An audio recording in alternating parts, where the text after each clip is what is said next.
Ah, yes, James Lindsay, a man of many words, and most of them mean fuck all. For those of you who aren't aware, James Lindsay, the man who once enjoyed some brief time in the spotlight after trolling some publications several years ago with phony academic jargon, has since continued to plummet in popularity, having spent the last, frankly, I don't know or care how many months trying to push the phrase woke right into the public discourse. A feat that fittingly can be described using an old Kit Kat advert featuring Jason Statham. If you're old enough to remember the advert in question, you'll know the one I'm talking about.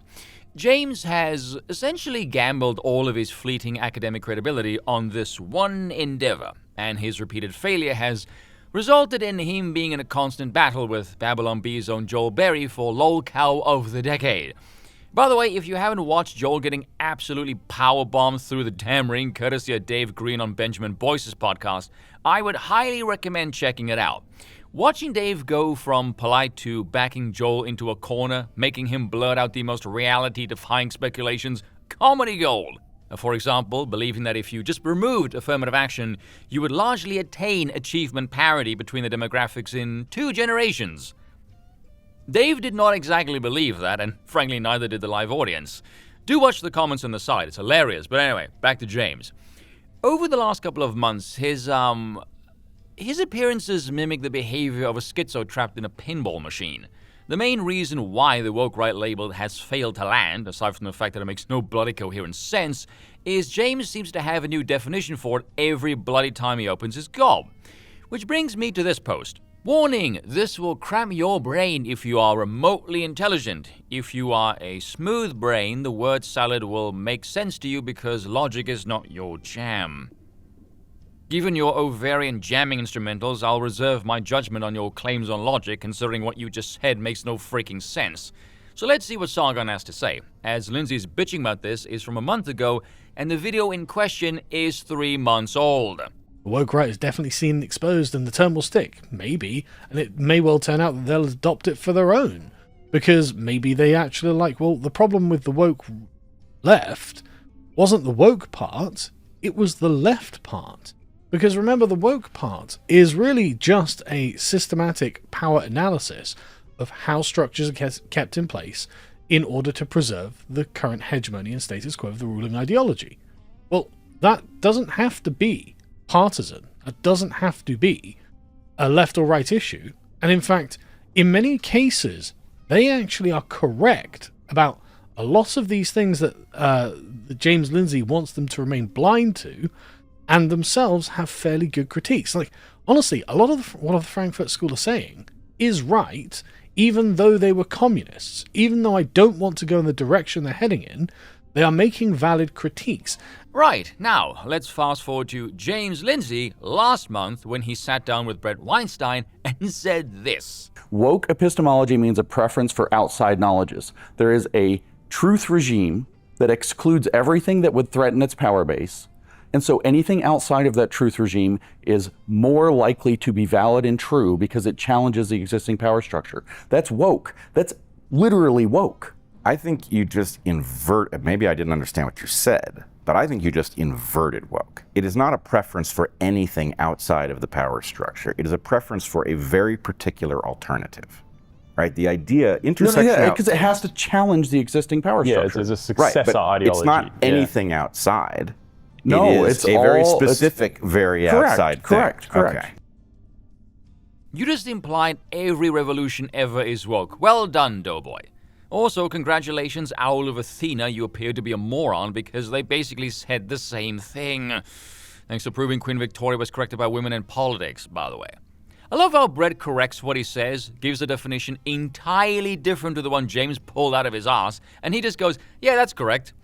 Self-awareness gone. The more he tries to define woke, the stupider he looks.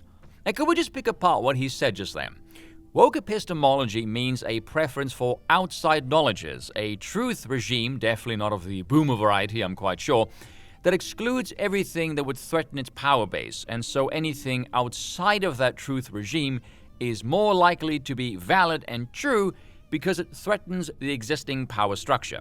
That's a very strange thing to say, and if I were to take him at face value, believing knowledge outside of the power structure carries validity and truth purely based on its capacity to threaten, I'm getting the impression he doesn't actually have the capacity to justify any supposed values he holds in any objective sense, and he's just a rent boy for the status quo. What a helpful revelation that is. Let's cut the noise here, shall we? The Overton window does not exist, and the marketplace of ideas is fictional. Ideas aren't real, they're just social constructs. People don't follow ideas, they follow power. And you can see this because people believe things that make absolutely no sense whatsoever. That is reality, whether you like it or not. It might behoove you, then, James, if you behave less like a pompous git trying to sound intelligent, and maybe try saying something coherent, like try suggesting what the so-called woke right wants to do with power and why that's bad, other than screaming woke like a peyote-stricken schizo. But let's get back to this asinine post of his, shall we?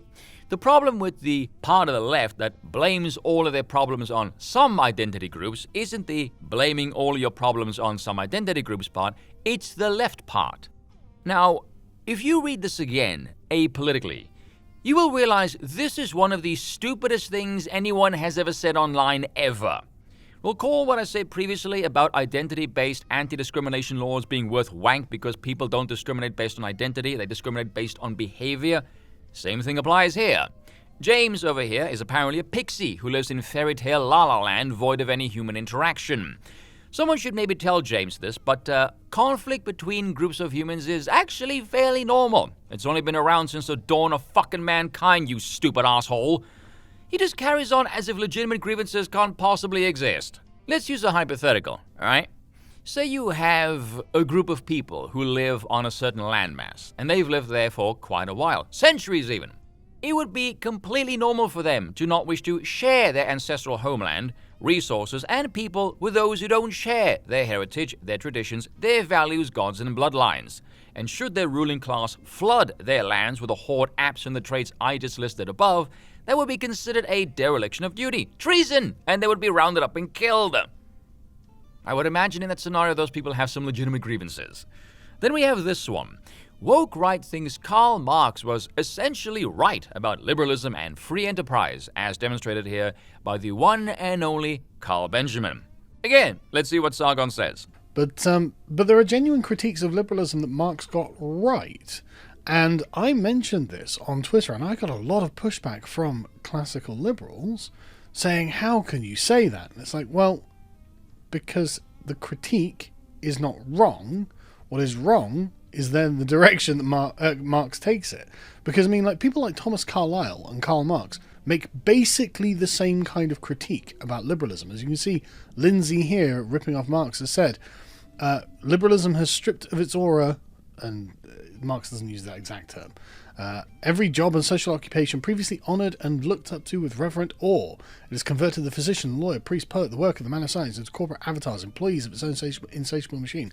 Now, Marx puts it in a more poetic way, but what he's saying is that what liberalism has done is reduced human relations to money transactions. He has made liberalism has made it so that the moral content of human relations has been drained out. By the way, that video is from December of last year. That's why he's just rage farming at this point, because he apparently has fuck all else to do. The crux of what Sargon just said there, you can agree with someone on a diagnosis. That does not mean you have to agree with the proposed solution. It is genuinely disturbing to me the amount of people who can't seem to grasp that concept to the point where it actively pisses me off. I'm beginning to see why AA purges its chat. After a while, a certain base level of stupidity just bothers you and your patience ceases to exist. And by the way, I don't believe James doesn't get that. He's stupid, but he's not that stupid. He appears in far too many places saying the same thing on repeat for me to believe he's anything more than a greased-up puppet with his dignity up for sale. The push is entirely astroturfed, and everyone knows it. That's another reason it failed, by the way. It's obviously inorganic. Or this one. Woke right hates the older generations and won't listen to them. Yes, the traditionalist Christians and reactionaries definitely don't listen to the older generations. Just piss off, will you? Take that as personal advice, by the way. Explain what you think I mean by that, James, says Sargon. When I have time, I don't live online. I'm busy and I'm not at your beck and call. He says, replying to that, adding to his amassed total of over 312,000 posts. James, you've been on X since September of 2012. That's almost 13 years. That's 155 months, about 4,717 days. Assuming you sleep 8 hours, that's about 75,472 hours. Divide that into 312,400, you get about 4.1 tweets every waking hour for the past 13 years. As a matter of fact, look at this. Note the date, 23rd, 312,400. That was 2 days ago. It is now 312,600. So he's posted at least another 102 times over roughly 32 hours. What do you mean you don't live online? You post more often than a fucking OnlyFans bot. Wait, hold on a second. It says 312,700. You tweeted even more? The script for this was written like 3 hours ago. What the hell? There's no wonder AA called you the worst sort of midwit. I can see why. Oh, and speaking of AA, woke right casually sharing pro-Stalin propaganda. There's been a lot of moaning on TL about the costs of Stalin's achievements today. But have you ever considered that people came out of the gulags better informed? Here is actual real footage of how a released prisoner greeted Comrade Stalin. If actual real footage was not spade in the face obvious for you, get off the internet. You are beyond embarrassing imbecile. But AA also did a bit of trolling as well in his video Why James Lindsay Loses It Over Carl Schmitt, where he explains some of the thoughts of Carl Schmitt, the German jurist who operated during the period where the Germans decided to flip the world the middle finger and said the Aryan Chads are back in town. Now, he explains the political phenomenon that Schmitt calls the friend-enemy distinction. I imagine I don't really need to elaborate on that. The name is kind of self-explanatory. For my friends, everything. For my enemies, nothing. And James Lindsay, despite having a pathological reaction to Schmitt, paradoxically confirms his thesis through his massively ironic behavior of being terminally online and being a whinging bitch, moaning about everyone he has a problem with. Despite being a liberal, they actually have a very, very narrow worldview and play the friend-enemy distinction harder than just about anybody else, branding everyone all over the political spectrum that they don't like toxic and problematic. Lindsay himself, as AA pointed out, is a bit totalitarian, behaving like a self-appointed communist commissar. What a wanker he is. Even Scrump got in on the action. To address some propaganda about me, I started using the term woke right as a descriptive label for right-wing radicals who act woke because it's true and fits. Even though he was on trigonometry about, 8 months ago, admitted to his butt pal kissing, it didn't exactly make a lot of sense, and last month, Brett Weinstein redefined it to his face, because despite prattling on about it for more than half a year since, still no one really understands what the hell it means either. I didn't make it as a tool of cancellation of any people, just ostracize them, but I would like its ideologies cancelled. How the hell did this man ever attain any academic credibility? With Scrump pointing out, ideas and concepts come from people. James Lindsay defined a group of people as his enemy, created a label to attack them as the liberal Paparian, intolerable intolerant, and made that attack his entire life. Apparently he has shattered his fist on our faces without us noticing. There's no doubt the woke right deliberately cancelled me, even having a 4+ hour long megastream about how to tear all my work apart back in 2012, even though I wasn't really relevant or something, then seizing their opportunity last summer over something fake and dumb.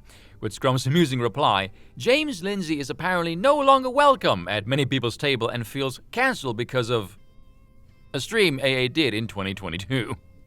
No one has cancelled him, by the way. He hasn't been barred from anything. No one has stripped him of a bank account or payment processor. He's just an idiot who spent the last couple of months peddling a phrase that no one understands, decimating his waning credibility. I will say this, though, and this might be bloody obvious to some, but I don't think James actually cares about the woke right in any personal sense. No, I think he's just an average midwit who has no friends or meaning in his life aside from being in academia, and his prior shenanigans got him ostracized. Now he spends all his time getting ridiculed left, right, and center, trapped in a social media death spiral of his own making. Strip away all of his lectures and brain-fried ramblings about Gnosticism, he's really just a basic bitch 90s shitlib who desperately wants his post-civil rights order to work because acknowledging the limits of politics and reality of human nature and genetics terrifies his pathetic ideological programming. No more, no less. Cheers for watching, and once again, I apologize for nothing.